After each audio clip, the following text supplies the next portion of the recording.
জান্নাত, আজ আমাদের রিলেশনের 1 মাস হয়ে গেল, অথচ তুমি আমাকে এখনো পর্যন্ত তোমার একটা ছবি দিলে না। প্লিজ আজকে একটা ছবি দাও তোমার। তোমাকে বলছি না এইসব ছবির আবদার করবে না। যদি দেখার শখ থাকে তাহলে আমাদের বাড়িতে এসে দেখে যাও। এটা কেমন কথা তুমি বলো? এখন কি আমি যেতে পারবো?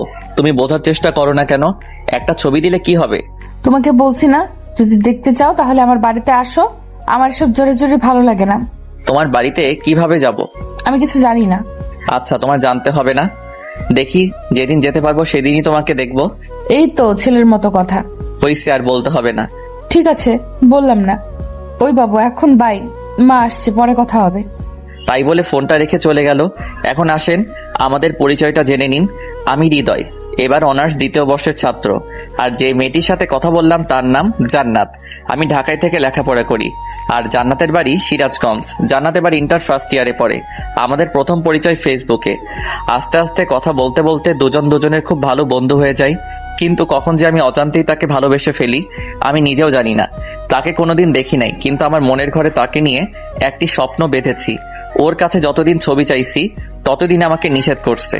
আপনারা দেখলেন তো এখন কি বললো। হৃদয়, একটু এদিকে আয় তো। পরিচয়টা তো দিয়ে দিলাম, এখন মা ডাকছে, বাকিটা আপনারা পড়ে নিন। হ্যাঁ মা, বলো কি হয়েছে। ঘরটা এমন অবহেলা করে রেখেছিস কেন? নিজের ঘরটা গুছিয়ে রাখতে পারিস না? ওহো মা, তুমি জানো আমি একটু অগোছালো, তবু প্রতিদিন একই কথা কেন বলো? 2 দিন পরে বউ যখন ঘরে আসবে তখন কি করবি? হ্যাঁ মা, তুমি যে কি বলো না, তখন তো তোমার বৌমাই এসব করবে। হইছে, আর বলতে হবে না। তাড়াতাড়ি রেডি হয়ে নাস্তার টেবিলে আয়। নাস্তা রেডি আছে, খেয়ে ভার্সিটিতে যা। ঠিক আছে মা। তারপর আমি রেডি হয়ে নাস্তা করে ভার্সিটিতে যাই। ভার্সিটিতে আমার বেস্ট ফ্রেন্ড হচ্ছে ইব্রাহিম। সেই ইন্টার থেকে আমরা দুজনে একসাথে লেখাপড়া করছি।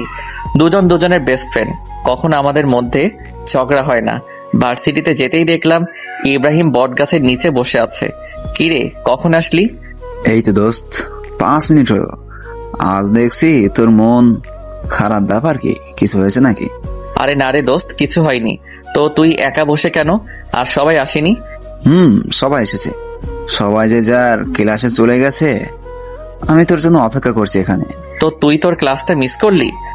আরে একদিন ক্লাস না করলে কিছু হয় না, বুঝলি? পরের ক্লাস কয়টায়? 10:40-এ। আচ্ছা ঠিক আছে, তাহলে ততক্ষণ একটু আড্ডা দেই। হ্যাঁ, তাই তো বলবি। মহারাজ দেরি করে আসবেন আর ক্লাস মিস হবে, আড্ডা দিতে হবে। দোস্ত, কাল থেকে আর লেট হবে না, প্রমিস। তুই তো প্রতিনিয়ত প্রমিস করিস, একদিনও কি তা রাখতে পারছিস বল? সরি দোস্ত, আর হবে না। ঠিক আছে। তারপর বসে দুজনে আড্ডা দেই। 10টা 20-এ সবার ক্লাস শেষ হয় আর সবাই বটগাছ তলা চলে আসে। তারপর সবাই মিলে আড্ডা দেই। এই সুমন, তোর বাবার কি অবস্থা এখন? সুমনের বাবা হার্টের রোগী, হাসপাতালে ভর্তি আছে। সুমনের কোনো বড় ভাই নেই, তাই খুব কষ্ট করে লেখাপড়া করে আর বাবা মাকে দেখাশোনা করে, যার কারণে আমরা সবাই সুমনকে একটু বেশি ভালোবাসি। ওই আগের মতোই রে। আচ্ছা, ডাক্তার কি বলছে? ডাক্তার বলছে সময় লাগবে, কিন্তু নিশ্চয়তা নেই। মন খারাপ করিস না দোস্ত, সবকিছু ঠিক হয়ে যাবে। দোয়া করিস দোস্ত। আমরা তো সবসময় দোয়া করি। আর তোর মা বাবা তো আমাদের মা বাবার মতোই, তাই না? হ্যাঁ অবশ্যই। তাহলে এমন কথা বললি কেন? সরি দোস্ত, ভুল হয়ে গেছে, আর বলবো না। ঠিক আছে। আচ্ছা মিলি, আজকে মেকআপ করিস নাই নাকি? তুই আবার আমার মেকআপ নিয়ে কথা বলছিস? আচ্ছা হৃদয়, মিলির পিছে তো না লাগলে কি পেটের ভাত হজম হয় না নাকি? একদম ঠিক বলছিস। শালা সারাক্ষণ আমার পিছে লেগে থাকে। হইছে, এখন সাপোর্ট পাইয়ে এত লাফালাফি করতে হবে না। তুমি যে মেকআপ ম্যান তা তো সবাই জানে, সারাক্ষণ মেকআপ নিয়ে ব্যস্ত। এবার কিন্তু বাড়াবাড়ি হয়ে যাচ্ছে হৃদয়। আচ্ছা বোন, ভুল হইছে, মাফ কইরা দে। হয়েছে, এত ঢং করতে হবে না। বাহ, না চাইলেও দোষ। আচ্ছা ঠিক আছে, আজকের পর আর কোনোদিন তোর কাছে মাপ চাইবো না। আচ্ছা তোরা কি শুরু করলি বলতো? আচ্ছা সবকিছু বাদ দে, তো দোস্ত খুব ক্ষুধা পাইছে, চল ক্যান্টিনে যাই। তোর ক্ষুধা লাগছে, তুই মিলেরে নিয়ে যা। আমাদের ক্লাসের সময় হয়ে গেছে। আমি আর ইব্রাহিম ক্লাসে গেলাম। এখন তোদের আবার ক্লাস আছে? ক্লাস না থাকলে আমি যাই। সবই বুঝি, না খাওয়ানোর ধান্দা শুধু। ওই কি বললি তুই? তোদের আমি খাওয়াই না? প্রতিদিন যে ক্যান্টিনে বসে এটা ওটা খাস, কি খাওয়াই? হ্যাঁ চল তো হৃদয়।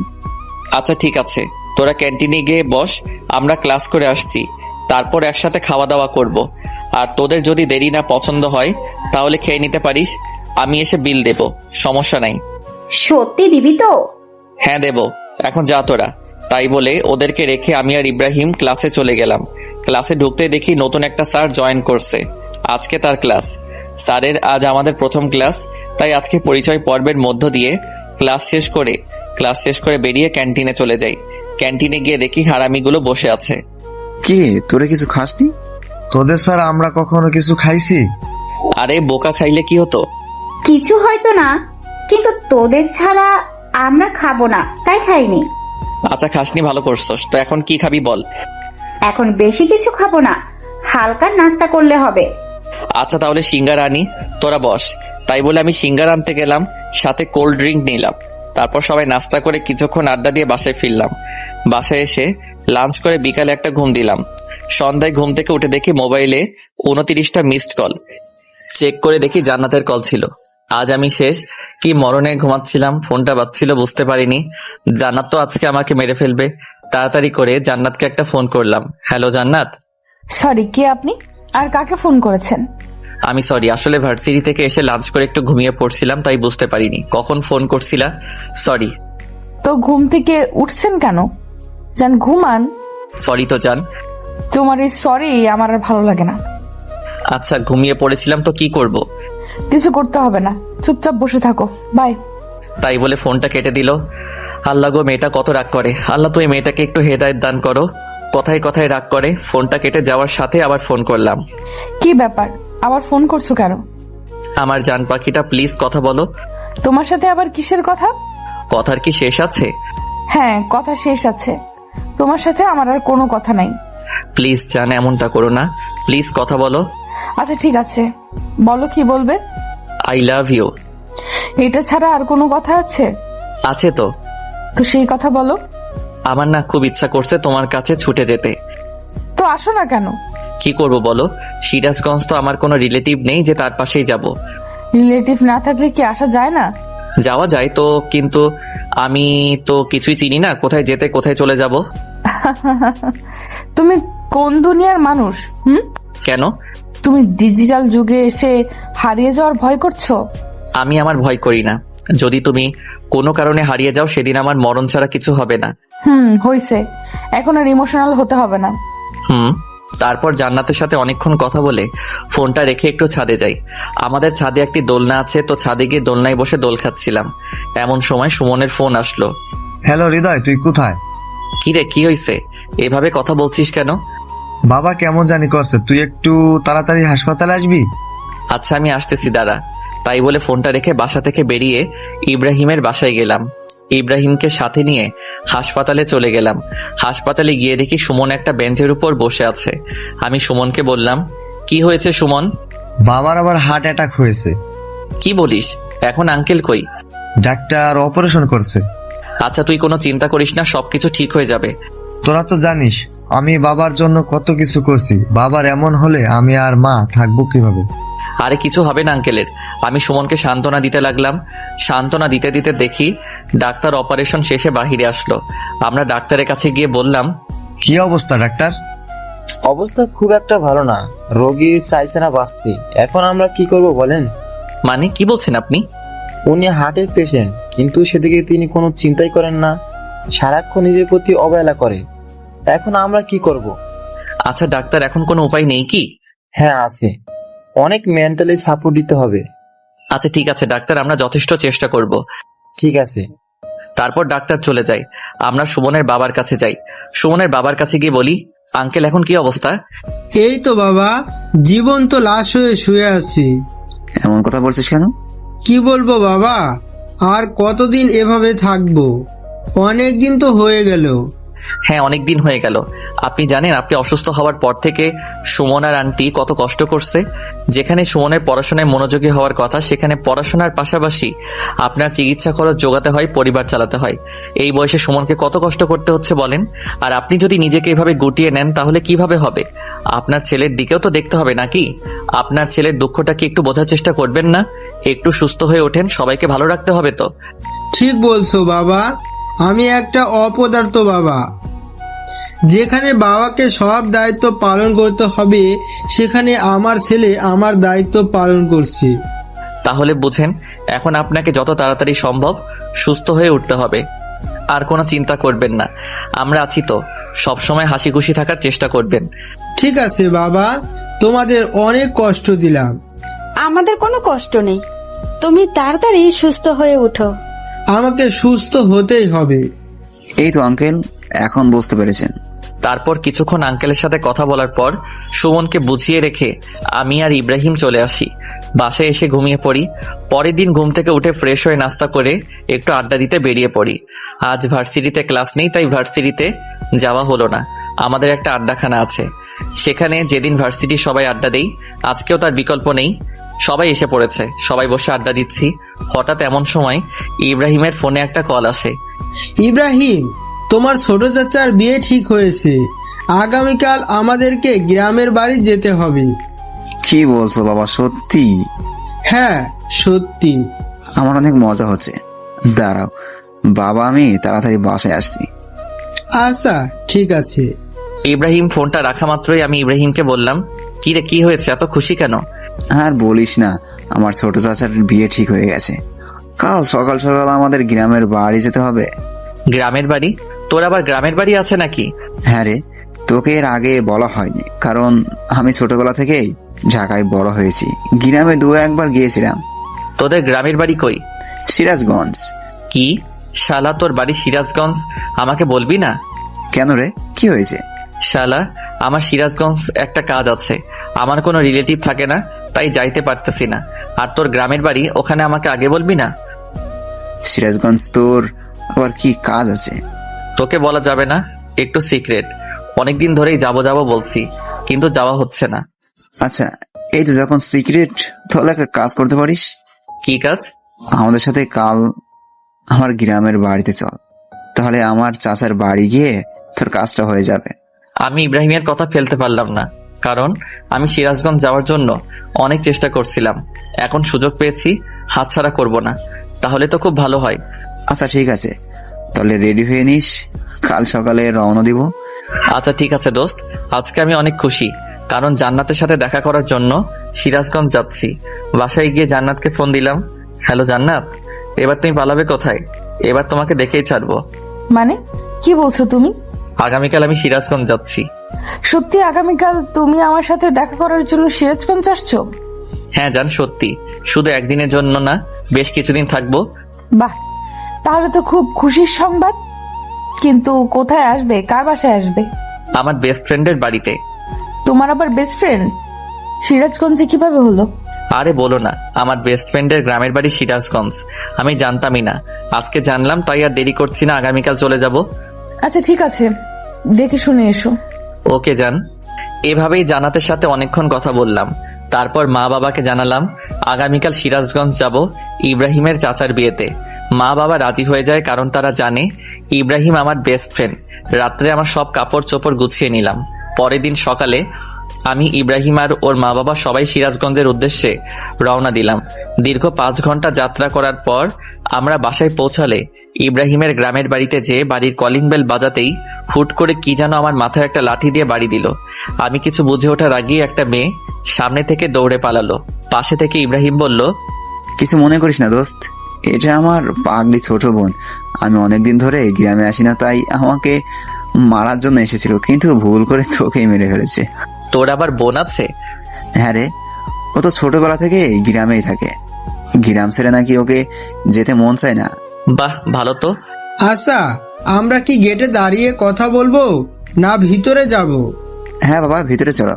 তারপর আমরা বাসার ভিতরে যাই। ভিতরে গিয়ে দেখি মেয়েটি বসে আছে। আঙ্কেল আন্টি সবাই যে যার রুমে গেল।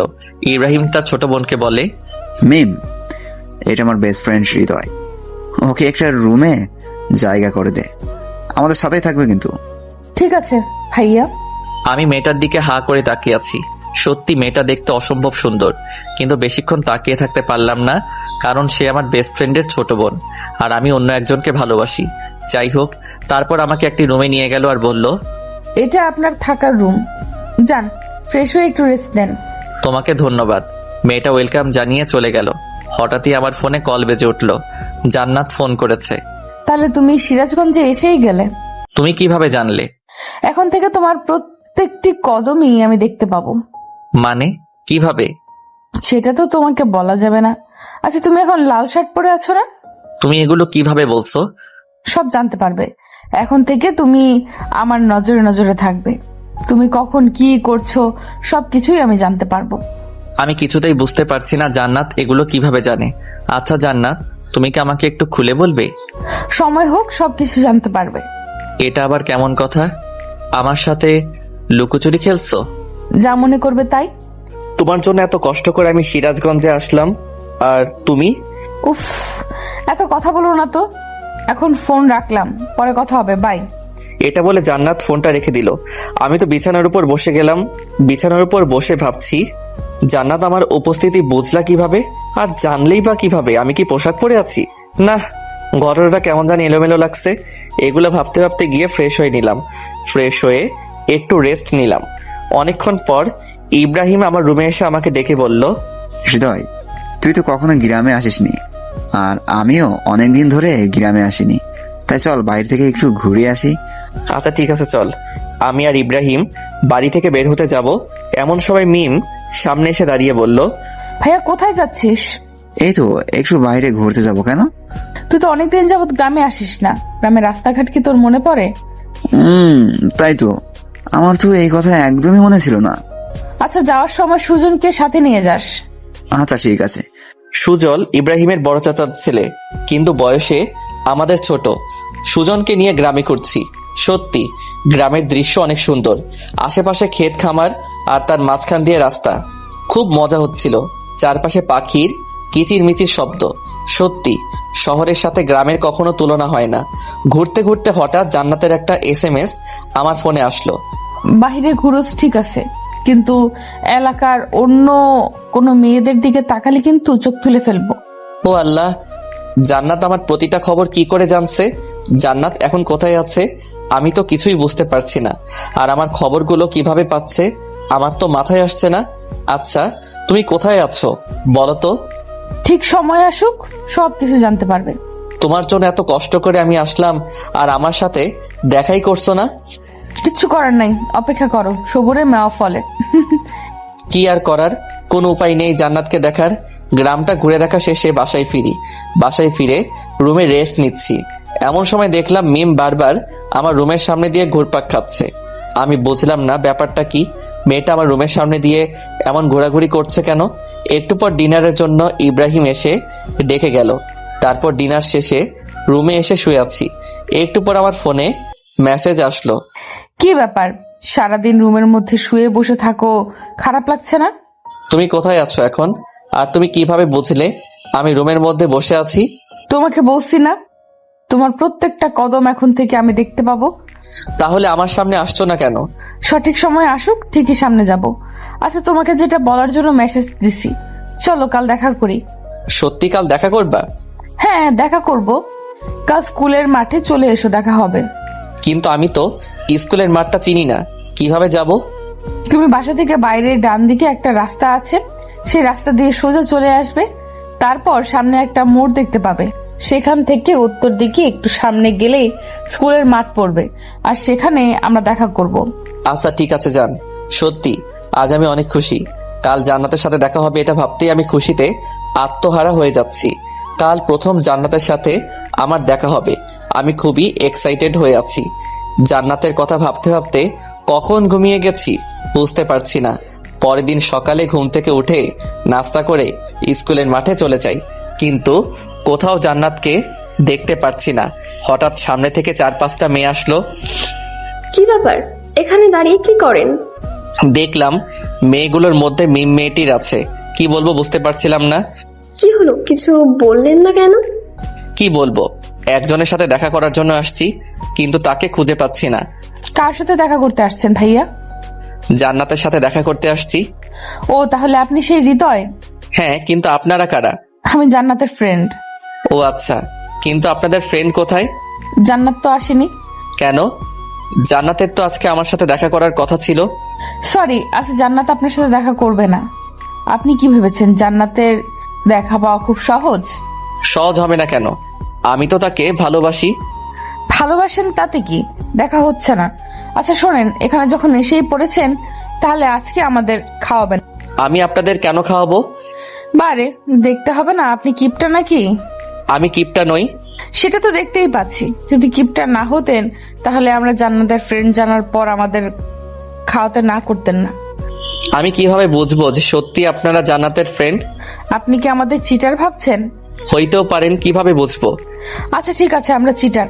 জান্নাতের সাথে দেখা হওয়ার কথা ভুলে যান। কেন জান্নাতের সাথে দেখা হওয়ার কথা ভুলে যাব কেন? জান্নাত আপনার সাথে দেখা করবে না, আপনি আমাদের চিটার বললেন। আচ্ছা আমার ভুল হয়েছে, সরি। প্লিজ জান্নাতের সাথে দেখা হওয়ার ব্যবস্থা করে দিন। আপনি তো আমাদের খাওয়াতেই চাইলেন না, তাহলে দেখা করানোর কথা ভাববো কিভাবে? হঠাৎ এমন সময় ফোনে মেসেজ আসলো। ও চুপচাপ আমার ফ্রেন্ডরা যা বলে তাই শোনো। ওরা যা খেতে চায় তাই খাওয়াবেন, না হলে কিন্তু তোমার সাথে দেখা করব না। কিন্তু তুমি কোথায় আছো? আর আজ তো আমার সাথে দেখা করার কথা ছিল। দেখা করার কথা ভুলে যাও। যদি আমার ফ্রেন্ডসরা খুশি হয় তোমার প্রতি তাহলে আমি দেখা করব। কি আর বলবো, বলির পাঠা। জান্নাতের সব ফ্রেন্ডকে বললাম চলেন আপনাদের খাওয়াতে নিয়ে যাই। কিন্তু আমরা তো চিটার, তাহলে আমাদের খাওয়াবেন কেন? প্লিজ বোন, মাফ চাই। প্লিজ চলেন, তারপর সবাইকে নিয়ে রেস্টুরেন্টে যাই এবং সবাইকে ইচ্ছে মতো খাওয়াই। একেবারে বিল এসেছে 1850 টাকা। পকেট অর্ধেক ফাঁকা করে ফেললো শুধু একবারই। আল্লাহই জানে আমার পকেট থেকে আর কত খসবে। হোটেলের বিল দেব শেষে। জান্নাতের ফ্রেন্ডদের বললাম এখন তো জান্নাতের সাথে দেখা করার ব্যবস্থা করে দেবেন প্লিজ। আচ্ছা ভেবে দেখি, যদি মনে হয় আপনার সাথে জান্নাতে দেখা করানো যাবে তাহলে দেখা করাবো। এটা কেমন কথা? হ্যাঁ এটাই কথা। আর হ্যাঁ, আমার ভাইয়া যেন আজকের ব্যাপারে কোনো কিছু না জানে। আচ্ছা ঠিক আছে। একে তো পকেট থেকে এতগুলো টাকা খসালো, আবার জান্নাতের সাথে দেখা করার ব্যবস্থাও করে দিল না। কেমনটা লাগে আপনারাই বলেন তো। দুঃখ ভরা মন নিয়ে বাসায় ফিরলাম। বাসায় ফিরে ফ্রেশ হয়ে ছাদে যাই। ছাদে গিয়ে বসে আছি, কিছু ভালো লাগছে না। বারে বারে জান্নাতের কথা মনে পড়ছে। জান্নাতের সাথে খুব দেখা করতে ইচ্ছে করছে কিন্তু পারছি না। এমন সময় মিম ছাদে চলে আসে আর আমাকে বলে, কি ব্যাপার দুলা ভাই, ছাদে একা একা কি করেন? তুমি আমার সব খবর জান্নাতকে বলো তাই না? সেটা জেনে আপনি কি করবেন? জানি তুমি জান্নাতকে আমার সকল খবর বলো। তুমি ছাড়া বলার মতো এই বাসায় আর কেউ নেই। হ্যাঁ আমি বললি তো, কি হয়েছে? মিম প্লিজ জান্নাতের সাথে একবার দেখা করার ব্যবস্থা করে দাও না। সরি আমি পারবো না। এটা বলে মিম আমাকে ভেঙচি কেটে নিচে চলে যায়। কি বলবো কিছু বুঝি না। সবাই আমার সাথে প্রতারণা শুরু করে দিয়েছে। কার জন্য এই সিরাজগঞ্জে আসলাম তার সাথে আমার দেখা হচ্ছে না। বিয়ের এখনো 3 দিন বাকি, আর তাই সবাই প্ল্যান করে যমুনা নদীতে ঘুরতে যাবে। ইব্রাহিমের বাড়ি থেকে যমুনা নদী বেশি দূর না, তাই প্ল্যান অনুযায়ী পরের দিন সকালে যমুনা নদীতে ঘোরার জন্য বেরিয়ে পড়ি। যমুনা নদীর বাড়ি গিয়ে সবাই অনেক আনন্দ করছি। নদীতে প্রচুর স্রোত বইছে। নদীর ধারে কিছুক্ষণ আড্ডা দেওয়ার পর সবাই মিলে প্ল্যান করি নৌকায় করে কিছুক্ষণ ঘুরবো। কথা মতো একটা নৌকায় উঠে পড়ি। আজ জীবনে প্রথম নৌকায় উঠছি, খুব ভয় করছে যদি নৌকা থেকে পড়ে যাই বা নৌকাটা ডুবে যায়। কিন্তু সবাই নৌকায় অনেক মজা নিচ্ছে। সবাই নৌকার উপর নাচানাচি করছে। আমি সাঁতার জানি না, তাই আমার ভয়টা অনেক বেশি ছিল। ইব্রাহিমও সাঁতার জানতো না, কারণ ও ছোট থেকেই ঢাকায় বড় হয়েছে। ইব্রাহিম আর আমি খুব ভয় পাচ্ছিলাম। সবাই নাচানাচি করছে, খুব মজা করছে তারা। তাদের দেখে খুব হিংসা হচ্ছিল। উফ, আমিও যদি ওদের সাথে একটু নাচতে পারতাম। কিন্তু আমার তো ভয় করছে যদি নৌকাটা ডুবে যায়। সবকিছু ভুলে ভাবলাম যা হবার হবে, সবার সাথে আমিও নাচবো। সবার সাথে নাচতেছি, হঠাৎ এমন সময় একজনের সাথে ধাক্কা লেগে আমি নৌকার উপর থেকে নদীর ভেতর পড়ে যাই। আমি সাঁতার জানি না, পানির মধ্যে সাহায্যের জন্য চিৎকার করছি, কিন্তু স্রোতে আমি নিজেকে কন্ট্রোল করতে পারলাম না। পানির স্রোতের মধ্যে আমি হারিয়ে যেতে লাগলাম। এমন সময় মিম নদীতে লাফ দিয়ে আমাকে খুঁজতে লাগে, কিন্তু কিছুতেই খুঁজে পাচ্ছিল না। অনেকক্ষণ খোঁজাখুঁজির পরে আমার দেহটা খুঁজে পায়। তারপর আমার দেহটি নৌকার উপরে উঠাই। আমার দেহ নৌকার উপর উঠিয়ে তাড়াতাড়ি করে নদীর পাড়ে নিয়ে যাওয়া হয়। নদীর পাড়ে নিয়ে আমার পেটে চাপ দিয়ে পেট থেকে পানি বের করা হয়। পানি বের করার পরও আমার জ্ঞান ফেরে না। কি করবে কেউ বুঝতে পারছে না। এমন সময় মিম আমার মুখটা একটু ফাঁকা করে মিমের মুখ আমার মুখে বসিয়ে ফু দিতে শুরু করে। সবাই চেয়ে চেয়ে মিমের কাণ্ড দেখে হা করে তাকিয়ে আছে। কিছুক্ষণ ফু দেওয়ার পরে আমি লাফ দিয়ে উঠি। তারপর আমাকে নিয়ে হাসপাতালে যাওয়া হয়।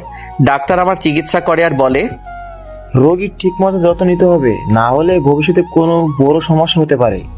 ঠিক আছে ডাক্তার, আমরা ওর ঠিকভাবে যত্ন নেব।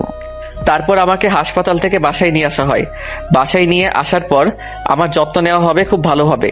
বিশেষ করে মিম আমার খুব যত্ন নেয়। জান্নাত আমার কাছে ফোন করে খুব কান্না করত আমার এমন অবস্থা দেখে। আমি পাগলিটাকে সান্ত্বনা দেওয়া ছাড়া কিছুই করতে পারতাম না। মিম আমার কাছে এসে বারে বারে মাপ চাইতো আর বলতো, সত্যি আমি জানতাম না আপনি সাঁতার জানেন না। আমি তো মজা করে আপনাকে ধাক্কা দিছিলাম, কিন্তু আপনার এমন অবস্থা হবে আমি বুঝতে পারিনি। আমাকে মাফ করে দিবেন প্লিজ। আরে বোকা, সমস্যা নাই, তুমি তো না বুঝেও করেছো। তুমি যদি জানতা আমি সাঁতার জানি না তাহলে তো আর করতে না। এসব চিন্তা বাদ দাও, আজ তোমার জন্য আমি বেঁচে আছি। তুমি আমায় আবার দ্বিতীয়বারের মতো জীবন বাঁচালে, তোমার কাছে আমি ঋণী। আমার জন্য এত কিছু হলো, আর আপনি অনেক বড় মনের একজন মানুষ। আর তোমার জন্যই তো আমি নতুন জীবন পেয়েছি। তোমাকে ভুল বুঝবো কিসের জন্য? এখন থেকে আমি আপনার বেশি করে যত্ন নেব। থাকবো না, এত বেশি যত্ন নিতে হবে না। তোমার ফ্রেন্ড জানতে পারলে আবার আমার উপর রাগ করবে। জান্নাত আপনাকে কিছু বলবে না? কেন কিছু বলবে না কেন? কারণ আমি সবার মতো না। জান্নাত আমাকে খুব ভালোভাবে চেনে। তোমাদের ফ্রেন্ডশিপ তোমরাই ভালো বোঝো, কিন্তু আমার উপর রাগ করলে কিন্তু আমি দায়ী নই। তোমাকে রাগ ভাঙিয়ে দিতে হবে। আচ্ছা ঠিক আছে, আমি রাগ ভাঙিয়ে দিব। এখন হ্যাপি? আচ্ছা এখন একটু রেস্ট নেন, আপনার সাথে পরে কথা বলি। এরপর থেকে মেয়েটি আমার খুব যত্ন নেওয়া শুরু করে। আজ ইব্রাহিমের চাচার গায়ে হলুদ। আমিও প্রায় সুস্থ হয়ে গেছি শুধুমাত্র মিমের যত্ন নেওয়ার জন্য। গায়ে হলুদের অর্ধেক দায়িত্ব আমার ও ইব্রাহিমের উপর। আমাকে আর ইব্রাহিমকে বিয়ের দায়িত্ব পালন করতে হচ্ছে। গায়ে হলুদের প্যান্ডেল সাজানো, বাড়িতে সুন্দরভাবে ডেকোরেশন করা, লোকজনের খাওয়া দাওয়ার ব্যবস্থা করা, সবকিছুই ছিল আমার ও ইব্রাহিমের উপর দায়িত্ব। গায়ে হলুদের জন্য প্যান্ডেল সাজাচ্ছি আর বাড়িতে ডেকোরেশন দিয়ে সাজাচ্ছি। বিকেল বেলা গায়ে হলুদের অনুষ্ঠানে মেয়ে পক্ষরা চলে আসে। হলুদ মাখাতে অনেক মেয়ে আছে, তার মধ্যে একটি মেয়ে দেখতে অনেক সুন্দর ছিল। আমাকে দেখে বারবার আসে, পাশে ঘুরতে লাগে। এমনটা দেখে মিম খুব ক্ষিপ্ত হতো। আমি কিছুতেই বুঝতাম না মিম আমার উপর ক্ষিপ্ত কেন। মিম আমাকে বারে বারে বলতো, আজ গায়ে হলুদ, অনেক মেয়ে আসছে। যদি কোনো মেয়ের সাথে উল্টাপাল্টা কিছু করতে চান তাহলে কিন্তু আপনার খবর আছে। তোমার ফ্রেন্ড তো আমার সামনে আসে না, তাহলে আমি যদি অন্য কারোর সাথে কিছু করি অসুবিধা কি? কি বললেন? আপনার সাহস তো কম না। অন্য কোনো মেয়ের দিকে চোখ তুলে তাকালে আপনার চোখ দুটো উঠে মার্বেল খেলবো। আচ্ছা, আমি যদি অন্য কোনো মেয়ের দিকে তাকাই তাহলে তোমার কি? একদম বেশি বেশি করার চেষ্টা করবেন না। আমি কিন্তু জান্নাতকে সবকিছু বলে দিব।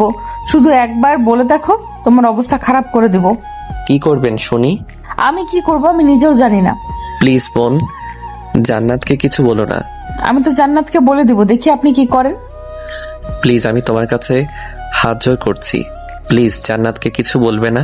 আচ্ছা ঠিক আছে। দেখতে দেখতে গায়ে হলুদ শেষ হলো। রাত্রে জান্নাতের সাথে ফোনে কথা বলছি।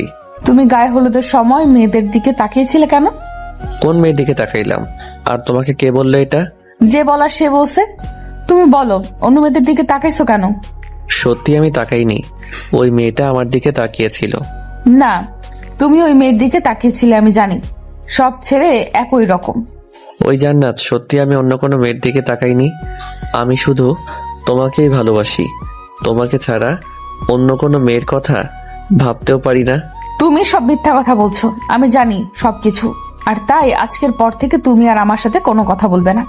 কথা বলতে বলতে ভালো লাগছিল না, তাই ছাদে যাওয়ার জন্য রুম থেকে বেরিয়ে হাঁটতে থাকি। সিঁড়ির সামনে মিমের রুম। ফোনে কথা বলতে বলতে চলে যাচ্ছি, এমন সময় খেয়াল করলাম আমার ফোনে যে ভয়েস যা আসছে তা মিমের রুম থেকেও আসছে। আমি বুঝতে পারছিলাম না। তারপর সবকিছু ভালোভাবে দেখে বুঝলাম যে মিমি আমার সেই জান্নাত।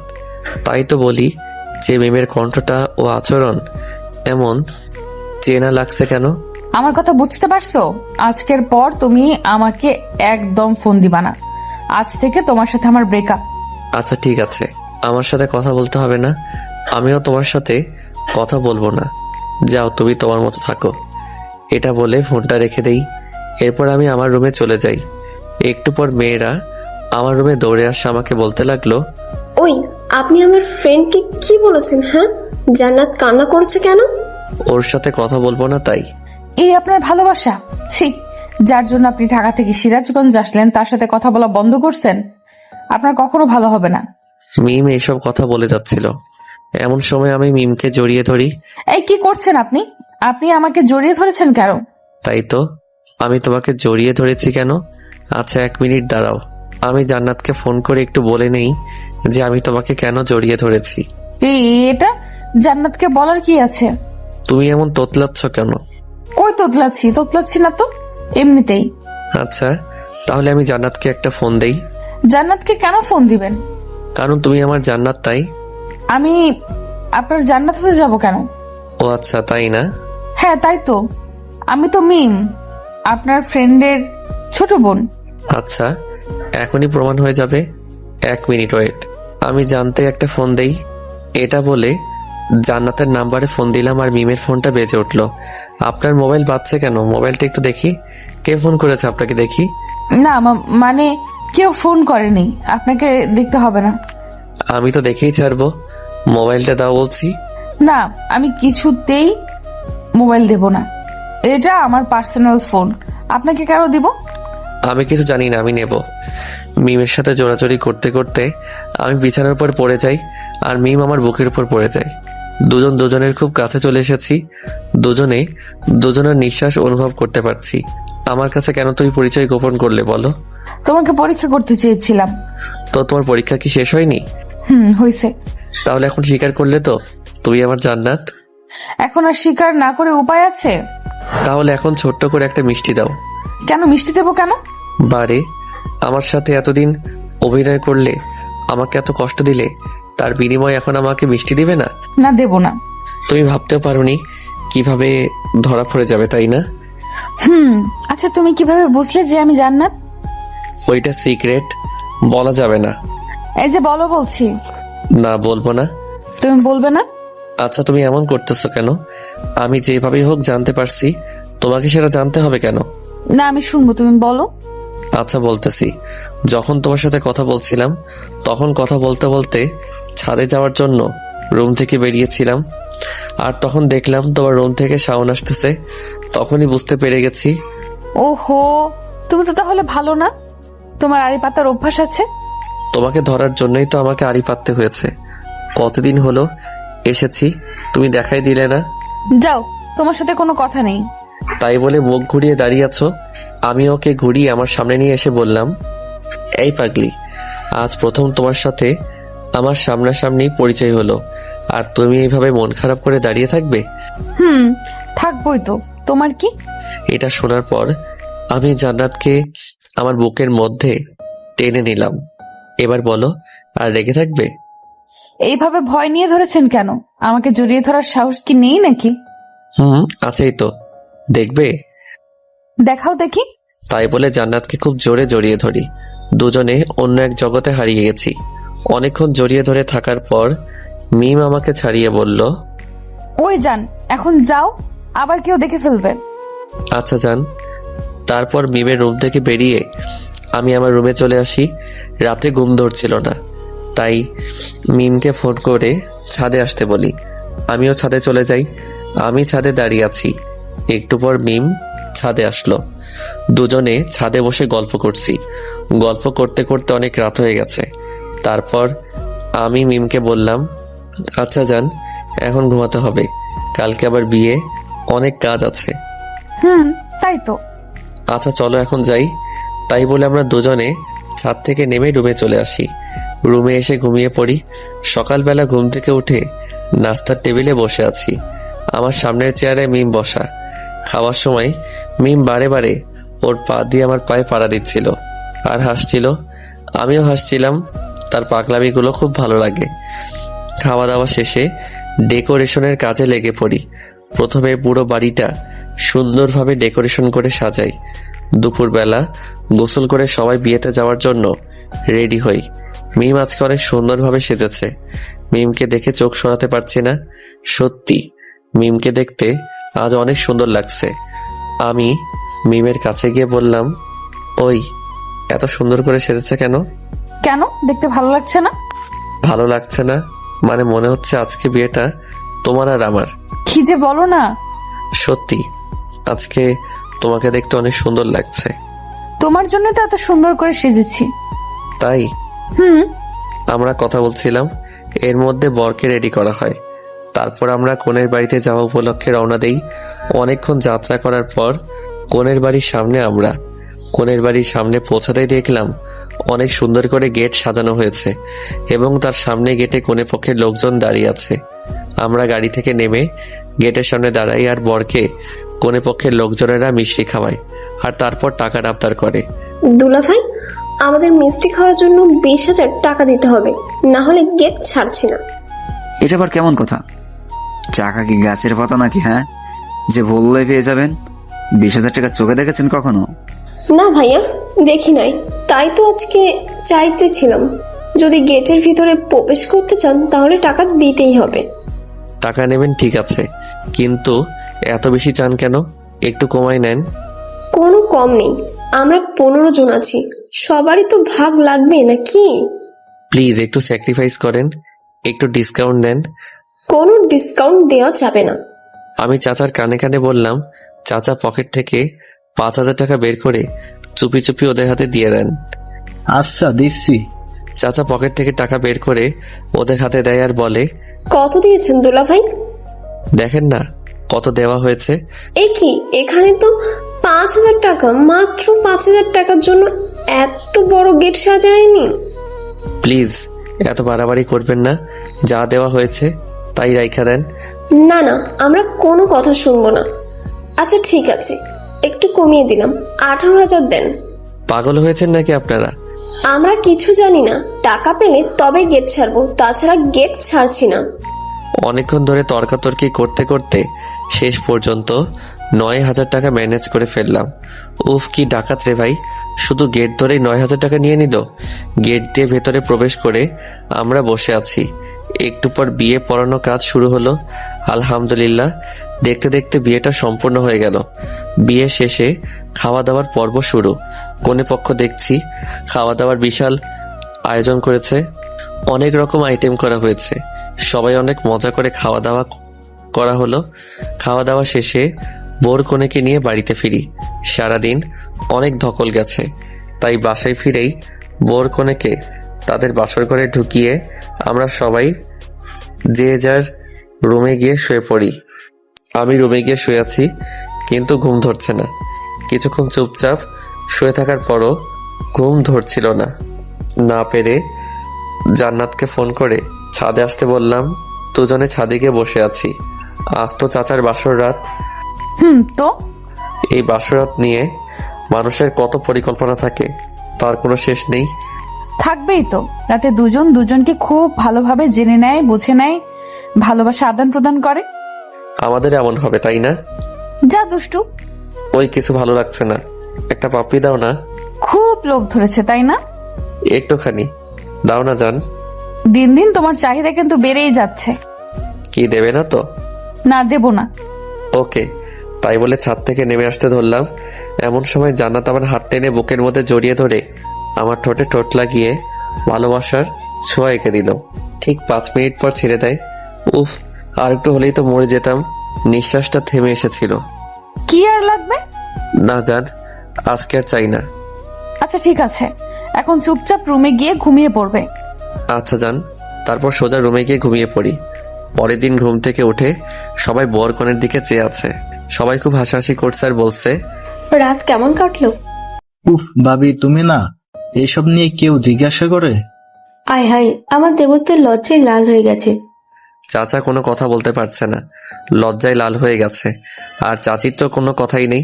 অনেকক্ষণ মজা করার পর বর কনেকে সকালের নাস্তা করানো হয়। তারপর আমরা সবাই নাস্তা করি। নাস্তা করে কাজে লেগে পড়ি, কারণ বিকেলবেলা কনে পক্ষ থেকে আমাদের বাড়িতে আসবে। খাওয়া দাওয়া সব ব্যবস্থা করতে হবে। ইব্রাহিমকে বাবুকে আনতে পাঠিয়ে দেই। বাবুর্চিরা রান্নার কাজে লেগে পড়ে। আমিও রান্নার কাজে লেগে পড়ি। দুপুরের মধ্যে সব রান্না শেষ করে ফেলি। আমাদের রান্না শেষ হতে হতেই মেয়ে পক্ষ বাড়িতে চলে আসে। এরপর খাওয়া দাওয়ার পর্ব শুরু করে দেই। সবার আগে সকল মেয়ে পক্ষকে খাওয়াই, তারপর এলাকার লোকজনকে খাওয়াই। সবাইকে খাওয়ানো শেষে রাতে কনে পক্ষের লোকজন বর কনেকে তাদের বাড়িতে নিয়ে যায়। বর কনেকে কনে পক্ষের সাথে পাঠিয়ে বাড়িতে সবকিছু গুছিয়ে নিয়ে সবাই রেস্ট নিতে যে যার রুমে চলে যায়। সারাদিন কাজ করার পর শরীরটা খুব ক্লান্ত লাগছে, তাই রেস্ট নেওয়ার জন্য রুমে চলে যাই। বিছানায় শুয়ে আছি আর কি যেন ভাবছি।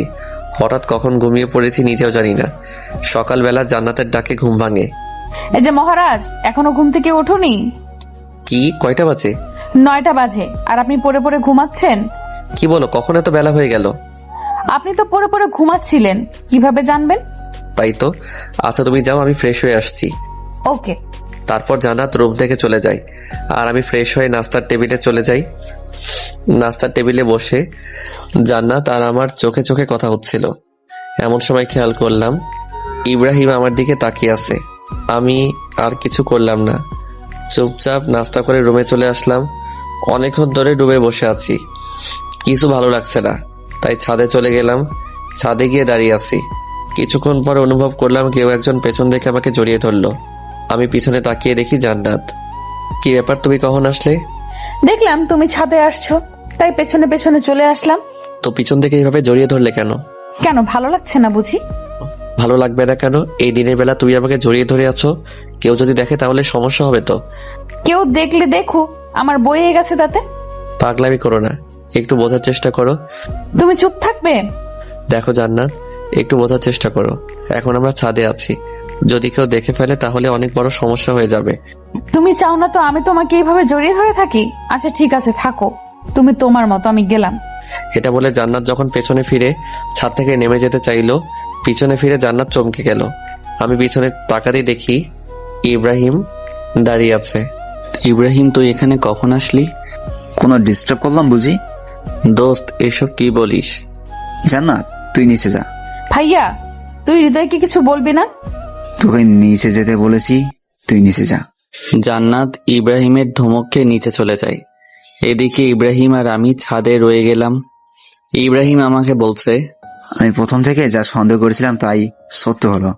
দোস্ত, আমার কথা শোন। তুই আর কিছু বলিস না, তোকে আমি আমার বেস্ট ফ্রেন্ড ভাবতাম আর তুই আমার সাথে এমনটা করলি। দোস্ত শোন, জান্নাতের সাথে আমার অনেক আগে থেকে পরিচয়। আমাদের প্রথম ফেসবুকে আলাপ হয়, তারপর আস্তে আস্তে কথা বলতে বলতে আমাদের মধ্যে একটা সম্পর্ক গড়ে ওঠে। বিশ্বাস কর, আমি একদমই জানতাম না যে জান্নাত তোর বোন। আমি তো জান্নাতকে কখনো দেখছিলাম না, জান্নাতকে আমি না দেখেই ভালোবেসেছিলাম। তোর সাথে এখানে আসার পরে আমি জানতে পারিনি যে তোর বোন মিম আমার জান্নাত। আমি তো পরশুদিন জানতে পারলাম যে এটা আমার সেই জান্নাত যাকে আমি ভালোবাসি। দেখ হৃদয়, তুই আমার বেস্ট ফ্রেন্ড, আমার ছোট বোন মানে তোর ছোট বোন। আর আমি আমার বোনকে অনেক ভালোবাসি আর তোকে অনেক ভালোবাসি। আমি কোন কারণে আমাদের বন্ধুত্বটা নষ্ট করতে চাই না। আমি কি বোঝাতে চেয়েছি তুই বুঝতে পারছিস? দোস্ত, আমি জান্নাতকে অনেক ভালোবাসি রে। আমি ওকে ছাড়া থাকতে পারবো না কিছুতেই। কিছুই করার নাই, প্লিজ তুই জান্নাতকে ভুলে যা। কিভাবে ভুলে যাব তুই বল? আমি কিভাবে বলবো? আমি শুধু এতটুকুই বলবো, তুই মিমকে ভুলে যা। আচ্ছা, কাকে ভুলে যাব তুই বল? যাকে আমি না দেখে ভালোবেসেছি তাকে? যাকে আমি নিজের থেকেও বেশি ভালোবাসি তাকে? যে আমাকে দ্বিতীয়বারের মতো জীবন দান করলো তাকে? যে আমাকে বিশ্বাস করে আমার সাথে সারা জীবন কাটানোর প্রতিজ্ঞা করেছে তাকে? তুই বল, আমি কিভাবে ভুলে যাব? শোন হৃদয়, তোকে সবকিছু ভুলে জান্নাতকে ভুলে যেতে হবে। আমি আমার জীবনকে কষ্ট দিতে পারবো না, আর আমি কখনোই আমাদের বন্ধুত্বটা নষ্ট করতে চাচ্ছি না। প্লিজ, তোকে আমার বন্ধুত্বের কসম। তুই এটা কি করলি? তুই কেন করলি এটা? আমি জান্নাতকে কিভাবে ভুলে যাব? খুব জোরে কান্না করছি আর বলছি, আমার চোখের জলগুলো টপ টপ করে ইব্রাহিমের পায়ে পড়ছে। হৃদয়, তুই নিজেকে শক্ত কর। আর হ্যাঁ, আমি তোকে যে এসব বলেছি তা যেন জান্নাত কিছুই জানতে না পারে। আচ্ছা ঠিক আছে। আচ্ছা চল, এখন নিচে যাই। প্লিজ তুই যা, আমাকে একটু একা থাকতে দে। ঠিক আছে, কিন্তু কথাটা মনে রাখিস। তোকে বললাম তো, তুই যা এখান থেকে। ওকে, আমি যাচ্ছি। তাই বলে ইব্রাহিম নিচে চলে গেল। আমি একা ছাদে দাঁড়িয়ে আছি, কিছুতেই চোখের জলকে থামাতে পারছি না। আমি জান্নাতকে কিভাবে ভুলে যাব? যে আমার নিঃশ্বাস, যার সাথে একটা মুহূর্ত কথা না বললে আমার খুব কষ্ট হয়, তাকে কি করে ভুলে যাব? ইব্রাহিম, তুই আমাকে কেন আমাদের বন্ধুত্বের কসম দিলি? আমি কি জান্নাতকে কিছুতেই ভুলতে পারবো না রে? প্লিজ তুই কসমটা উঠিয়ে নিয়ে। অনেকক্ষণ ধরে ছাদে একা একা দাঁড়িয়ে কান্না করছি। জানি না পাগলিটা নিচে কি করছে? যদি আগে জানতাম জান্নাত ইব্রাহিমের বোন, তাহলে হয়তো কখনোই তাকে ভালোবাসতাম না। কিন্তু আমি তো জান্নাতকে আগে থেকেই ভালোবাসি। তাহলে কেন হচ্ছে আমার সাথে এমনটা? জান্নাত, তুমি আমাকে মাফ করে দিও। হয়তো আর কখনো তোমাকে ভালোবাসি কথাটা বলতে পারবো না। অনেকক্ষণ ছাদে দাঁড়িয়ে কান্না করার পর নিজেকে অনেক দুর্বল মনে হচ্ছে, তাই ছাদ থেকে নেমে রুমে গিয়ে শুয়ে আছি। ব্যাগে কিছু ঘুমের ওষুধ ছিল, সেগুলো খেয়ে ঘুমিয়ে আছি, যাতে জান্নাত আমাকে ডাকলে আমি সাড়া দিতে না পারি। আমি ঘুমিয়ে আছি গভীর ঘুমে। রাত 3টায় ঘুম ভাঙলো। ঘুম ভাঙতেই দেখি আমার পায়ের কাছে কে যেন বসে গুমড়ে গুমড়ে কাঁদছে। আমি ভালো করে চোখ ঘষে নিয়ে তাকিয়ে দেখি জান্নাত। কি ব্যাপার জান্নাত, তুমি এত রাতে এখানে? আমি সরি হৃদয়, তখন তোমার কথা আমি শুনিনি। তখন যদি তোমার কথা আমি শুনতাম তাহলে আজ ভাইয়ার কাছে ধরা খেতাম না। আরে পাগলি, কান্না করো কেন? একদিন না একদিন সবাই তো জানতেই পারতো, তাই না? ভালো হয়েছে ইব্রাহিম জানতে পারছে। যদি আঙ্কেল আন্টি কেউ দেখতে পেত তাহলে আমাকে অনেক খারাপ ভাবতো। এখন আমি কি করব? মা বাবাকে আমাদের সম্পর্কের কথা জানাবো? পাগল নাকি? এখন আঙ্কেল আন্টি সব জানতে পারলে আমাদের ভুল বুঝবে। আঙ্কেল আন্টি কখনোই এটা মেনে নেবে না, কারণ আমি একটা বেকার ছেলে। কোনো মা বাবা তার মেয়েকে বেকার ছেলের হাতে তুলে দিতে চাইবে না। তাহলে এখন কি করব? প্লিজ কান্না করো না, তোমার কান্না আমি সহ্য করতে পারছি না। তাহলে এখন কি করব তুমি বলো? দেখো জান্নাত, এখন আর আমাদের কিছু করার নেই। প্লিজ তুমি এখন আমাকে ভুলে যাও। কি? আমি তোমাকে ভুলে যাব? জান্নাত, প্লিজ একটু বোঝার চেষ্টা করো। আমাদের সম্পর্কটা কন্টিনিউ করা আর সম্ভব না। ইব্রাহিমকে আমি আমার ভাইয়ের চেয়েও অনেক বড় কিছু ভাবি। ইব্রাহিম কষ্ট পাবে এমন কোনো কাজ আমি করতে পারবো না। প্লিজ জান্নাত, তুমি আমাকে ভুলে যাও। আমি কিছুতেই তোমাকে ভুলতে পারবো না। তোমাকে ছাড়া আমি এক মুহূর্তও থাকতে পারি না, তুমি জানো না? প্লিজ জান্নাত, এমন পাগলামি করো না। কেন তুমি আমার জীবনে আসলে? কেন তুমি আমাকে এতটা ভালোবাসলে? কেন তুমি আমায় এতটা পাগল করলে? কেন এখন তুমি আমায় ভুলে যেতে বলছো? জানি না। আচ্ছা, একটা কাজ করলে হয় না? কি কাজ? চলো না আমরা কোথাও পালিয়ে যাই। কিছুতেই না। আমি আমার মা বাবাকে কষ্ট দিতে পারবো না। আমি আমার বেস্ট ফ্রেন্ডকে কষ্ট দিতে পারবো না। আমি তোমার মা বাবাকে কষ্ট দিতে পারবো না, কারণ মা বাবাকে কষ্ট দিয়ে কখনো সুখে থাকা যায় না। আর তাই প্লিজ আর পাগলামি করো না। এতদিন যা হয়েছে ভেবে নাও সবকিছু ভুল ছিল। মনে করো তোমার সাথে আমার কোনোদিন দেখা হয়নি, তোমার সাথে কোনোদিন আমার আলাপ হয়নি, তোমার সাথে কোনো রিলেশনই ছিল না আমার। আমি কিছুই পারবো না, আমি কিছুতেই পারবো না এটা। এই পাগলি, প্লিজ আর কান্না করো না। আচ্ছা তুমি বলো, তুমি আমাকে ভুলে থাকতে পারবে? হ্যাঁ পারবো। সত্যি তুমি পারবে আমাকে ভুলে থাকতে? কেন পারবো না? তোমাকে ভুলে থাকা তো কোনো ব্যাপারই না। দেখো, আমি যদি তোমাকে ভুলে থাকতে পারি তাহলে তুমি পারবে না কেন? তুমি তো একটা বেঈমান। তুমি আমাকে ভালোই বাসুনি।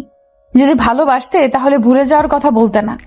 এই তো সত্যটা ধরতে পারছো। আমি তো তোমাকে মন থেকে ভালোবাসিনি, একদিন তো শুধু অভিনয় করেছি। তোমার মতো বেঈমানকে ভালোবাসাটা আমার জীবনের সব থেকে বড় ভুল।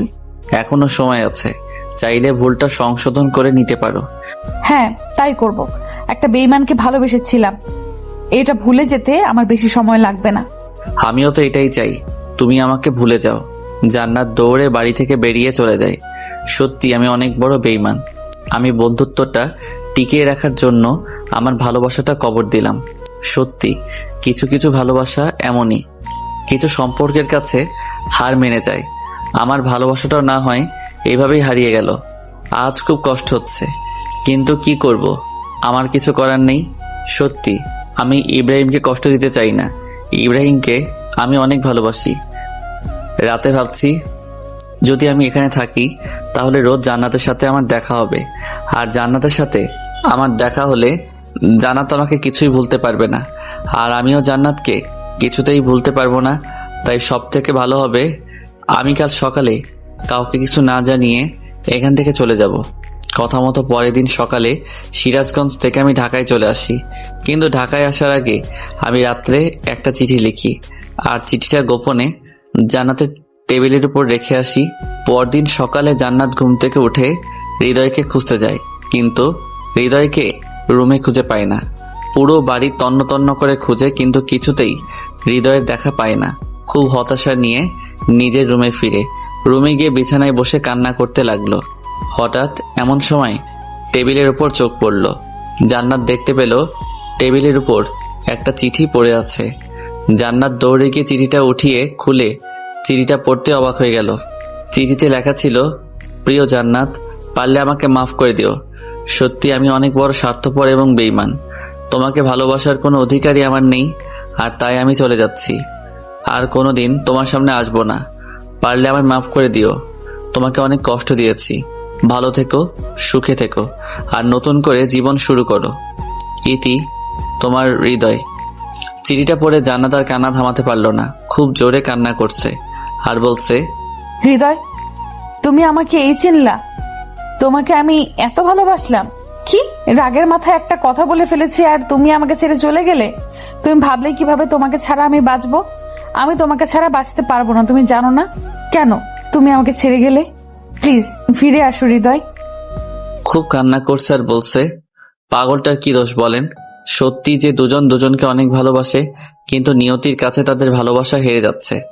জান্নাত হৃদয়ের এভাবে ছেড়ে যাওয়াটা কিছুতেই মেনে নিতে পারছিল না, আর তাই জান্নাত অনেকগুলো ঘুমের ওষুধ একসাথে খেয়ে ফেলে। জান্নাতের অবস্থা খুবই খারাপ। বাসায় জান্নাতের পাগলামি ব্যাপারটা বুঝতে পেরে সবাই তাড়াতাড়ি করে হাসপাতালে নিয়ে যায়। জান্নাত এখন অপারেশন থিয়েটারে আছে। ডাক্তাররা জান্নাতের চিকিৎসা করছে। অনেকক্ষণ চিকিৎসা করার পর ডাক্তার অপারেশন থিয়েটার থেকে বেরিয়ে বাসার সবাইকে বলল, পেশেন্টের অবস্থা অনেকটা খারাপ। স্টোমাক ওয়াশ করা হয়েছে, এখন বাকিটা আল্লাহর উপর। কি বলছেন ডাক্তার? আমার মেয়েটাকে যে করেই হোক সুস্থ করে তুলতে হবে ডাক্তার। দেখেন, আমি আমার বেস্টটা ট্রাই করব, কিন্তু বাকিটা আল্লাহর হাতে। আপনারা সবাই আল্লাহর উপর ভরসা রাখুন। এটা বলে ডাক্তার চলে যায়। এদিকে বাসার সবাই প্রচুর কান্না শুরু করে। সবার অনেক আদরের মেয়ে জান্নাত। এবার ছোট মেয়েটা অনেক চঞ্চল, তাই সবাই জান্নাতকে অনেক ভালোবাসে। জান্নাত এখন আইসিইউতে রাখা আছে। 3 ঘন্টা পর আইসিইউ থেকে একটা নার্স বেরিয়ে সকলের উদ্দেশ্যে বলে, আপনাদের মধ্যে হৃদয়কে? কেন, কি হয়েছে? পেশেন্ট বারবার হৃদয়ের নামটা বলছে। যদি পারেন হৃদয়কে একবার রুমে পাঠিয়ে দিন, নয়তো পেশেন্ট সুস্থ হয়ে উঠতে পারে। ঠিক আছে নার্স, আমরা চেষ্টা করব। ইব্রাহিম মনে মনে ভাবছে, মা বাবাকে এখন আমি কি জবাব দিব বল? মা বাবাকে আমি কিভাবে বলবো যে আজ জান্নাতের এই অবস্থার জন্য হৃদয় দায়ী? আজ আমার বোনটা হৃদয়কে ভালোবেসে বলে এই অবস্থা হয়েছে। মা বাবাকে উল্টাপাল্টা কিছু বলে ইব্রাহিম ম্যানেজ করে নেয়। তারপর ইব্রাহিম হৃদয়কে অনেক ফোন করে, কিন্তু লাইনে পায় না। কারণ হৃদয় ইব্রাহিমের কথা রাখতে গিয়ে নিজের ভালোবাসাটাকে বিসর্জন দিয়ে নিজেকে একা করে নিয়েছে। জান্নাত ছেলেটার সাথে কোনোভাবে যোগাযোগ করতে না পারে, তার জন্য হৃদয় তার সব যোগাযোগের মাধ্যম বন্ধ করে দেয়। এর ফলে ইব্রাহিম কিছুতেই আর হৃদয়ের সাথে যোগাযোগ করতে পারে না। এইভাবে বেরিয়ে যায় অনেকটা সময়। হৃদয় এখন অনেক একা। হৃদয় আর কারোর সাথে ঠিকভাবে কথা বলে না, ঠিকভাবে চলাফেরা করে না, ঠিকভাবে খাওয়া দাওয়া করে না। দিনে দিনে নিজেকে তিলে তিলে শেষ করে দিচ্ছে হৃদয়।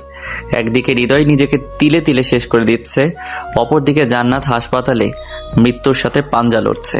অনেক কষ্টের পর জান্নাতকে ধীরে ধীরে সুস্থ করে তোলা হয়। জান্নাত এখন অনেকটা সুস্থ আর নিজেকে সম্পূর্ণ প্রস্তুত করে নিয়েছে। জান্নাত আর হৃদয়ের কথা ভাবে না। হয়তো হৃদয়ের চলে যাওয়াতে জান্নাত তাকে ভুলে যাওয়ার কারণ খুঁজে পেয়েছে। ধীরে ধীরে জান্নাত হৃদয়কে একেবারে ভুলে যায়, কিন্তু হৃদয় কিছুতেই জান্নাতকে ভুলতে পারে না। যাই হোক, দেখতে দেখতে দিনের পর দিন কেটে যায়, মাসের পর মাস কেটে যায়, অনেকটা সময় পেরিয়ে যায়। দুজন দুজনকে ছাড়া কাটিয়ে দেয়। ইব্রাহিম এখন ঢাকায় আছে, কিন্তু জান্নাতের অবস্থা হৃদয়কে জানায়নি। কারণ ইব্রাহিম ভেবেছে, যার জন্য আমার বোন মরতে বসেছিল তাকেই কাজের সময় পাশে পাইনি, তাকে কেন আমার বোনের কথা বলবো? এর চেয়ে যে আমার বোনকে ভুলে থাক, এটাই ভালো। আর আমার বোনটা হৃদয়কে ভুলে গেছে, আর তুই নতুন করে তাদের মধ্যে আবারও ভালোবাসার বীজ বপন করতে চাই না। হৃদয় ধীরে ধীরে নিজের অবস্থান পরিবর্তন করে। হৃদয় লেখাপড়ার পাশাপাশি একটা জব করে। জবটা একটা প্রাইভেট কোম্পানিতে, আর তাই হৃদয়কে একটু পরিশ্রম করতে হয়। দেখতে দেখতে 1টি বছর পেরিয়ে যায়।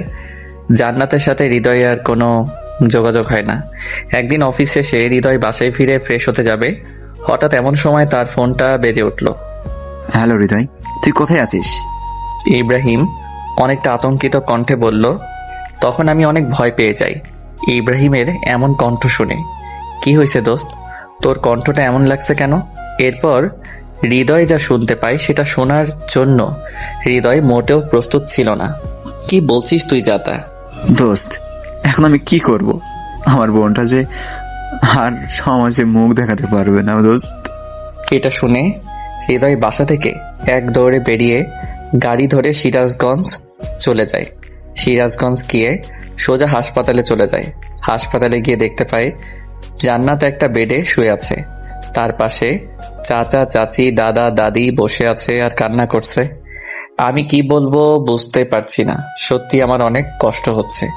আমি ভাবতেও পারিনি আমার জান্নাতের সাথে এমনটা হবে। আপনারা ভাবছেন জান্নাতের সাথে কি হয়েছে, তাই তো? আজ জান্নাতের গ্যাং রেপ হয়। হ্যাঁ, আপনারা যা শুনেছেন সত্যি। আজ জান্নাতের সতীত্ব নষ্ট করে দেয় এলাকার বাজে কিছু ছেলে। হৃদয় জান্নাতের কাছে গিয়ে জান্নাতের হাতে হাত রেখে বলে, এসব কি করে হলো? কি হলো জান্নাত, বলছো না কেন? কি হলো জান্নাত, কিছু বলছো না কেন? আমার সাথে কথা বলবে না? দেখো, আমি অতীতে যা করছি তার জন্য তুমি আমাকে শাস্তি দিও, কিন্তু প্লিজ এখন কথা বলো। জান্নাত কার সাথে কথা বলছে না বাবা? কেন কথা বলছে না চাচা? মেয়েটার সাথে যা হয়ে গেল, এরপর কিভাবে মেয়েটা কথা বলবে? কিভাবে এত কিছু হয়ে গেল আমাকে কেউ বলবে প্লিজ? সুজন আমার হাত ধরে টেনে নিয়ে হাসপাতালে ছাদে চলে যায়। তারপর সুজন বলে, ভাই আমি বলছি কি হয়েছিল। তাড়াতাড়ি বলো কি হয়েছিল। তারপর সুজন হৃদয়কে বলতে লাগলো, কিভাবে এত কিছু হলো? আজ জান্নাতের কলেজ বন্ধ ছিল, তাই আমি জান্নাতকে জোর করে আমার স্কুলে নিয়ে যেতে চাইছিলাম। আর তাই জান্নাত আপুকে নিয়ে আমি স্কুলের উদ্দেশ্যে রওনা দিই। মাঝ রাস্তায় যেতে দেখি কিছু বখাটে ছেলে রাস্তার পাশে বসে আছে। ছেলেগুলোকে দেখে বোঝা যাচ্ছিল তারা অনেক খারাপ, অনেক বাজে। তারা অনেক বাজে বাজে কথা বলছিল। তারা বলছিল, ইস মামা কি জিনিস রে। যদি একটা বার ছুঁতে পারতাম। উফ মামা, ফিগারটা দেখেছিস? আমার তো মন চাইছে দৌড়ে গিয়ে জড়িয়ে ধরি। এমন আরো অনেক বাজে কথা বলছিল। জান্নাত আপু এগুলো সহ্য করতে না পেরে ওই ছেলেগুলোর কাছে গিয়ে জান্নাত জুতা খুলে একটি ছেলের গায়ে জুতা মারে আর বলে, তোদের ঘরে মা বোন নেই? জীবনে কোনোদিনও মেয়ে দেখিসনি? মায়ের দুধ খেয়ে বড় হোসনি? মেয়ে দেখলে জিভে জল আসে কেন, কুত্তার বাচ্চা? আপু এমন কথা শুনে ছেলেগুলো হঠাৎ করে বসা থেকে লাফ দিয়ে উঠে জান্নাত আপুকে জোর করে ধরে উঠিয়ে নিয়ে যেতে লাগলো। আমি ওদেরকে অনেক বাধা দিই, কিন্তু আমি অনেক ছোট আর একা, তাই ওদেরকে বাধা দিতে পারিনি। আমাকে ধাক্কা দিয়ে ফেলে দিয়ে জান্নাত আপুকে নিয়ে ওরা চলে যায়। জান্নাত আপু অনেক আকুতি মিনতি করে বলে, আমাকে ছেড়ে দে শয়তানেরা, ভালো হবে না বলে দিচ্ছি। তোদের ভালোই ভালোই বলছি, আমাকে ছেড়ে দে। তোমাকে ছাড়বো তো অবশ্যই শোনা, কিন্তু তার আগে আমাদের কাজটা তো হাসিল করে নেই। জান্নাত আপুকে টানতে টানতে ওই জানোয়ার গুলো নিয়ে যায় আমার চোখের সামনে দিয়ে। আমি কিছুই করতে পারিনি। তারপর জান্নাত আপুকে একটি রুমের মধ্যে নিয়ে যায় আর তারা সবাই মিলে মিম আপুর উপর ঝাঁপিয়ে পড়ে। মিম আপুকে ওরা জানোয়ারের মতো ছিঁড়ে খায়। কথাগুলো বলতে বলতে সুজনের চোখ দিয়ে জল গড়িয়ে পড়ছিল।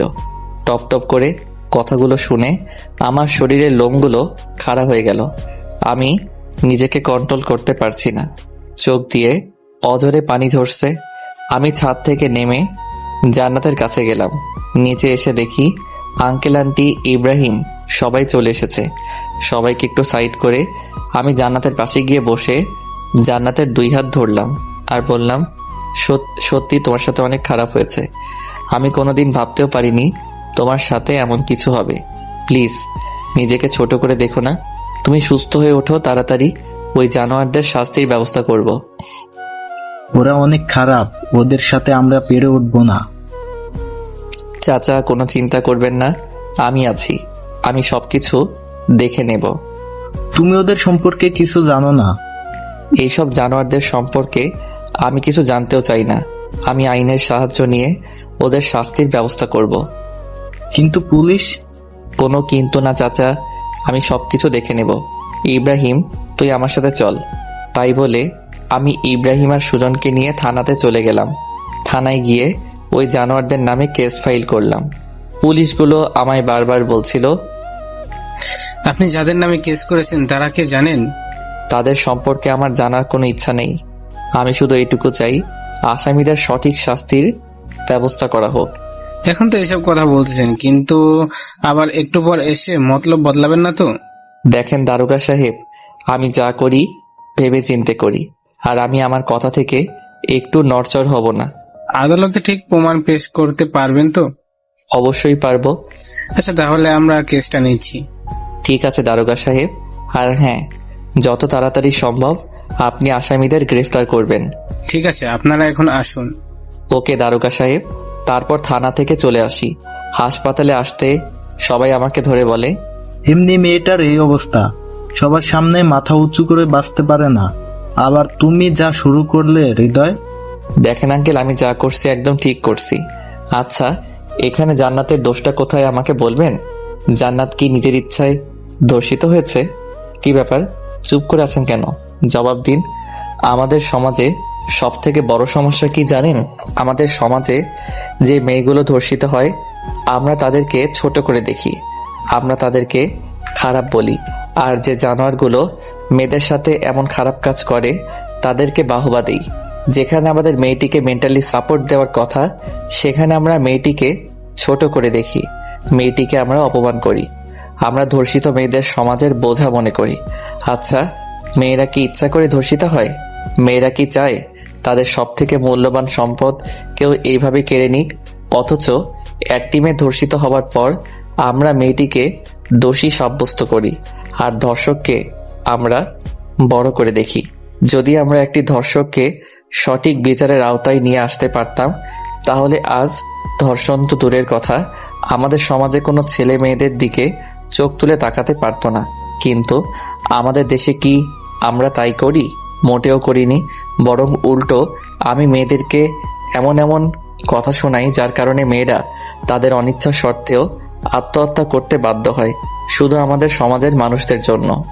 আমার কথাগুলো শুনে সবাই মাথা নিচু করে দাঁড়িয়ে, আচ্ছা আপনারাই বলুন, আমাদের সমাজে যে মেয়েগুলো ধর্ষিত হয় তারা কি নিজ ইচ্ছায় ধর্ষিত হয়? তাহলে আমাদের সমাজে কেন ধর্ষিতা মেয়েদের পাশে দাঁড়ানো হয় না? কেন ধর্ষকদের শাস্তি দেওয়া হয় না?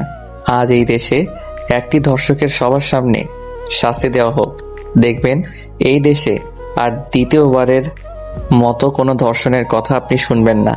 সবাইকে অনেক বুঝিয়ে সবাইকে জানাতে পাশে দাঁড়ানোর জন্য আহ্বান করি।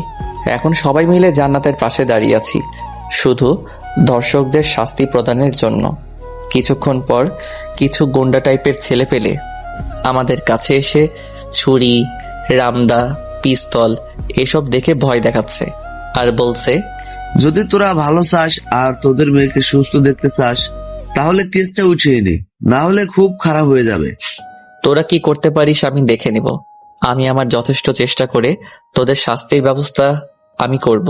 তোর সাহস তো কম না, তুই আমাদের বিরুদ্ধে মামলা করেছিস, আবার আমাদের মুখের উপর কথা বলিস। তোদের মতো কুত্তার সাথে কথা বলতে আমার বইয়েই গেছে, তোদের মতো কুত্তার দিকে তাকাতেই আমার ঘৃণা লাগে। কি বললি মাদার? এটা বলে একজন হৃদয়ের পেটে ছুরি ঢুকিয়ে দেয়। হাসপাতালে মেঝে হৃদয়ের রক্ত দিয়ে মেখে একাকার হয়ে গেল। হৃদয়ের অবস্থা অনেক খারাপ। হৃদয় মাটিতে লুটিয়ে পড়ল। সবাই এমন দৃশ্য দেখে ভয়ে আতঙ্কিত হয়ে কাঁপতে শুরু করলো। তারপর ওই বখাটেগুলো বলল, যদি কেসটা না উঠিয়ে নিস তাহলে একে একে সবাই মারা পড়বি, কথাটা খুব ভালো করে মাথায় ঢুকিয়ে নে। এটা বলে সবাই চলে গেল। সবাই হৃদয়কে ধরাধরি করে আইসিইউতে নিয়ে যায়। ডাক্তার তাড়াতাড়ি এসে চিকিৎসা শুরু করে দেয়। হৃদয়ের অবস্থা অনেক সিরিয়াস। একদিকে জান্নাতের অবস্থা খারাপ, অপরদিকে হৃদয়ের সিরিয়াস অবস্থা। কি করবে সবাই ভেবে পাচ্ছে না। এমন সময় ইব্রাহিমের বাবা বলল, এসব বকাটে ছেলেপেলেদের সাথে লাগা আমার মোটেও ঠিক হয়নি। ইব্রাহিম, তুই থানায় গিয়ে কেসটা উঠিয়ে নিয়ে আয়। ইব্রাহিম কি করবে বুঝতে পারছে না, তাই আঙ্কেলের কথা শুনে ইব্রাহিম থানায় গিয়ে কেসটা উঠিয়ে নিয়ে আসে। হৃদয়ের অপারেশন শেষ, কিন্তু এখনো জ্ঞান ফেরেনি। অনেক রক্ত ঝরেছে, তাই অবস্থা অনেকটাই খারাপ। হৃদয়ের মা বাবাকে হৃদয়ের এমন অবস্থা জানানো হয়নি, কারণ হৃদয়ের মা বাবা এসব জানতে পারলে অবস্থা আরো খারাপ হয়ে যাবে। সবাই অনেক চিন্তায় আছে। ডাক্তার সবাইকে বলল, দেখেন রোগীর অবস্থা অনেক খারাপ, কখন কি হয়ে যাবে কিছু বলা যাবে না। রোগী জ্ঞান না ফেরা পর্যন্ত আমরা কিছু করতে পারবো না। এটা কি বলছেন ডাক্তার? হৃদয়কে যে করে হোক সুস্থ করে তুলতে হবে। সরি, আমরা আমাদের যথাসাধ্য চেষ্টা করেছি। সবার মাথায় হাত। হৃদয়ের মা বাবাকে না জানিয়ে আর থাকতে পারছে না কেউ। ইব্রাহিমের বাবা হৃদয়ের বাবাকে ফোন করে সবকিছু খুলে বলে আর তাদেরকে যত তাড়াতাড়ি সম্ভব সিরাজগঞ্জ চলে আসতে বলে। হৃদয়ের মা বাবা সময় নষ্ট না করে তাড়াতাড়ি করে সিরাজগঞ্জ চলে আসে। তারা এসে দেখতে পায়নি হৃদয় আইসিইউতে একটা জীবন্ত লাশ হয়ে শুয়ে আছে। হৃদয়ের মা অনেক কান্না করছে। হৃদয়ের বাবা সবাইকে বলছে, আমার ছেলের এত বড় ক্ষতি কে করলো? যে ছেলেগুলো জান্নাতকে ধর্ষণ করেছে তারাই। দাঁড়াও, তাড়াতাড়ি ব্যবস্থা আমি করছি। তাই বলে হৃদয়ের বাবা কাকে যেন একটু ফোন করলো। হ্যালো সবুজ ভাই, আমার অনেক বড় একটা সমস্যা হয়ে গেছে। কিছু গুন্ডা আমার ছেলের অবস্থা অনেক খারাপ করেছে। আমার ছেলেকে হত্যা করার চেষ্টা করেছে। এখন আমার ছেলে আইসিইউতে ভর্তি আছে। বাঁচবে কিনা মরবে আল্লাহই ভালো জানে। ওপাশ থেকে কি যেন বলল। তারপর হৃদয়ের বাবা বলল, আচ্ছা, আপনি যত তাড়াতাড়ি সম্ভব সিরাজগঞ্জে চলে আসেন, আমি এর শেষ দেখতে চাই। তাই বলে ফোনটা কেটে দেয়। আপনাদেরকে হৃদয়ের বাবা সম্পর্কে তো কিছুই বলিনি। এখন হৃদয়ের বাবার সম্পর্কে জেনে নিন। হৃদয়ের বাবা একজন বিজনেসম্যান। ব্যবসার কাজে অনেক বড় বড় লোকজনের সাথে উঠা বসা করে। সমাজের সকল লোকের সাথেই তার ভালো সম্পর্ক। এখন যাকে ফোন করলো সে হচ্ছে ঢাকার একটি গ্যাং লিডার। হৃদয়ের বাবার বিভিন্ন কাজের জন্য সবার সাথে সম্পর্ক রাখতে হয়, তাই এই লোকটির সাথে ওর সম্পর্ক আছে। কয়েক ঘন্টা পর ওই লোকগুলোর সিরাজগঞ্জ এসে পৌঁছায়। তারপর লোকজনদের বকাটে ছেলে পেলে ডিটেলস বলা হয়। তারপর লোকগুলো সেই বকাটে ছেলে পেলে উদ্দেশ্যে রওনা দেয়। অনেকক্ষণ পর ওই লোকগুলো রাত 8টার দিকে সবার মাঝে ফিরে আসে আর বলে, শহীদুল সাহেব, আমাদের কাজ শেষ। কাল সকালে সবাই সব দেখতে পারবে। আমাদের কাজটা শেষ। আমরা তাহলে আসি। এবার দেখা হবে। ভালো থাকবেন আর আশা করি আপনার ছেলে খুব তাড়াতাড়ি সুস্থ হয়ে উঠবে। ঠিক আছে সবুজ ভাই, আপনাকে অসংখ্য ধন্যবাদ। তারপর লোকগুলো চলে যায়। সবাই শুধু ভাবছে কাল সকালে তাদের জন্য কি অপেক্ষা করছে, কারণ তারা কেউ জানে না বখাটেদের সাথে কি হয়েছে। দেখতে দেখতে সকাল হয়ে গেল। টিভিতে নিউজ হচ্ছে সিরাজগঞ্জ কিছু বখাটে ছেলেদের লাশ পাওয়া গেছে। তাদের লাশগুলো উলঙ্গ অবস্থায়, সবার লিঙ্গ কাটা অবস্থায় একটা গাছে উল্টা করে ঝুলানো ছিল। কে বা কারা এমন ঘটনা ঘটিয়েছে এখন কিছু বলা যাচ্ছে না। শোনা যাচ্ছে এই বখাটেগুলো কাল একটি মেয়েকে ধর্ষণ করে। তারপর তাদের নামে থানায় মামলা করা হলে তারা মামলাকারীর ওপর ঝাঁপিয়ে পড়ে এবং তাকে ধারালো অস্ত্র দিয়ে আহত করে। এখন সে হাসপাতালে আইসিইউতে ভর্তি আছে। সবাই এমন খবর দেখে অনেক হতভম্ব। কাল রাতে যে এত কিছু হয়ে গেছে তারা সবাই ভাবতেও পারেনি। সত্যি ধর্ষকদের শাস্তি এমনই হওয়া উচিত, যাতে করে কেউ দ্বিতীয়বার আর কোনো মেয়ের দিকে চোখ তুলে তাকাতে না পারে। পরের দিন বিকাল 4টায় হৃদয়ের জ্ঞান ফেরে। জ্ঞান ফিরতে সবাই হৃদয়ের কাছে ভিড় জমায়। সবাই অনেক খুশি, কারণ হৃদয়ের জ্ঞান ফিরেছে। হৃদয়ের মা বাবা হৃদয়কে বলে, তো তুই কোনো চিন্তা করিস না, তুই তাড়াতাড়ি সুস্থ হয়ে যাবি। বাবা জান্নাতের কি খবর এখন? জান্নাত এখন ভালো আছি। তুই একটু নিজের চিন্তা করো। আর তুই একটা মেয়ের জন্য এত রিস্ক নিতে গেলি কেন? যদি আজ তোর কিছু একটা হয়ে যেত তাহলে আমরা কি নিয়ে বাঁচতাম? মা বাবা, আমার কিছুই হবে না আমি জানি, কারণ তোমাদের দোয়া সবসময় আমার সাথে আছে। আর জান্নাতকে আমি নিজের থেকে অনেক বেশি ভালোবাসি, তাই ওর জন্য এইটুকু করা আমার কাছে কিছুই না। তুই সত্যি অনেক বড় একটা পাগল। হ্যাঁ, আমি তো পাগলই, শুধু জান্নাতের জন্য। আচ্ছা, ওই বকাটে ছেলেদের কি খবর এখন? পুলিশেরা কি ওদেরকে গ্রেফতার করছে? ওদের অবস্থা শেষ, ওরা আর বেঁচে নেই। কি কি হয়েছে ওদের, আর কিভাবে হয়েছে? তোর ওসব না জানলেও চলবে। এখন তাড়াতাড়ি সুস্থ হয়ে ওঠ, আমরা আর কিছু চাই না। ঠিক আছে বাবা। এখন হাসপাতাল একটি আনন্দমুখর পরিবেশ সৃষ্টি হয়। দেখতে দেখতে কিছুদিন কেটে যায়। হৃদয় এখন অনেকটা সুস্থ হয়ে ওঠে। হৃদয় তার মা বাবাকে জান্নাতকে বিয়ে করবে এমন কথা জানায়।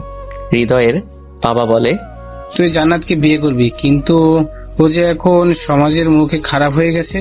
জান্নাত যে ধর্ষিতা হয়েছে সেটা নিজের দোষে না, তাকে ধর্ষণ করা হয়েছে। আর সব থেকে বড় কথা হচ্ছে, আমি জান্নাতকে অনেক ভালোবাসি।